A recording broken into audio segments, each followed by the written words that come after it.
Subhanahu wa ta'ala in this verse, apologies to the listeners now coming in. I forgot to go live. Khair. So Allah subhanahu wa ta'ala in the verse of Surah Al-Ma'idah mentions, Ya ayyuhalladhina amanu idha qumtum ila as-salah faghsilu wujuhakum wa aydiyakum ila al-marafiq wamsahu bi ru'usikum wa arjulakum ila al-ka'bayn. That, O you who believe, when you intend to offer your salah, wash your faces and your hands up to your elbows, wipe your heads and wash your feet up to the ankles. And up to here means including the ankles, including the elbows. So that verse now is an indication of what you have to do when performing your ablution. So what we understand from that, four things. Face, which means, and then the scholars will mention is the complete face has to be washed. From the forehead to below the chin, from one earlobe to the other earlobe. All of that you have to wash once, right?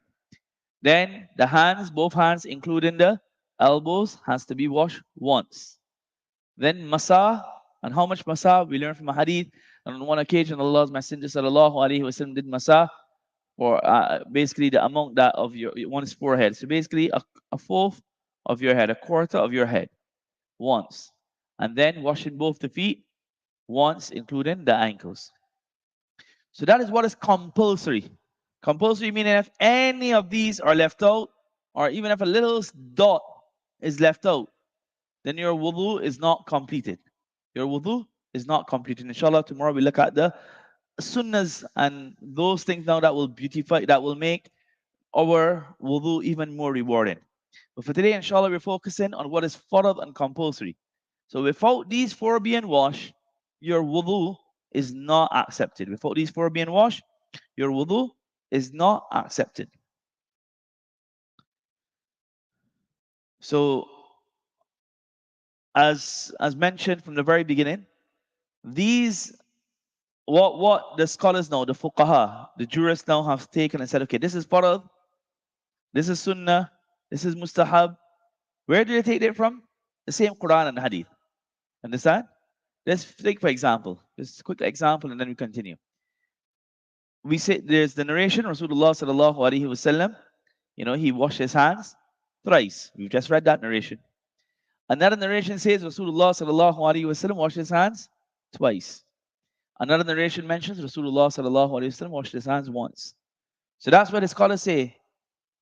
When he did it twice, he is showing that that is permissible as well. If someone did it, your wudu will be accepted.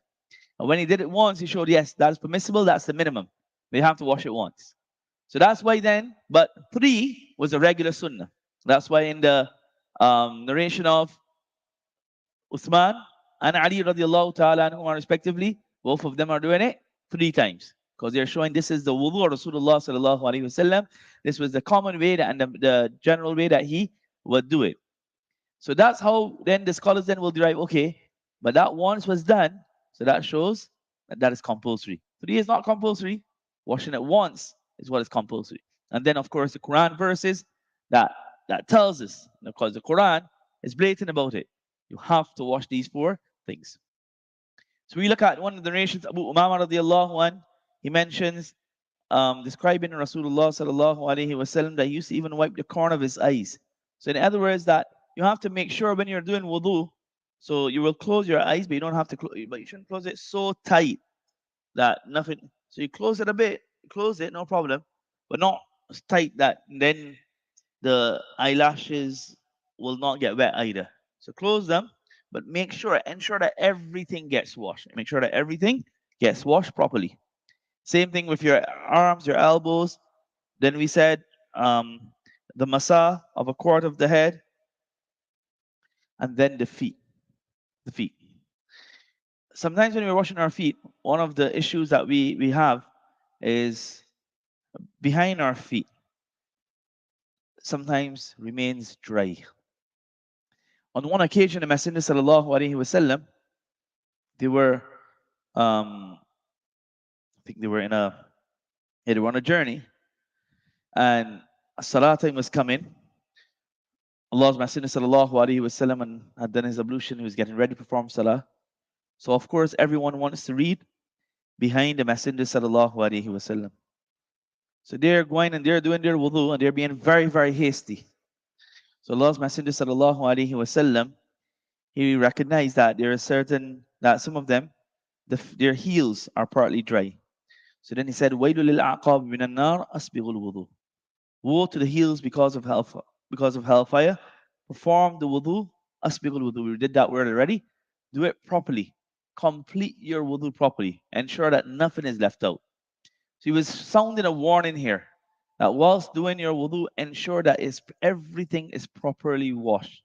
Because one little part being left out will mean that your wudu is not complete. Your wudu is not complete, automatically that means then your salah is not complete. Your other ibadat that depends on wudu is not complete. May Allah protect us all. So that's why it's essential. It's essential for us that we do our wudu properly. Sometimes as well, if you have something blocking, something stopping the water from reaching. For example, you're a school teacher and you're using Tipex, white out, what do you call it? Liquid paper, we call it in the Caribbean, right? In England, they call it Tipex on the brand.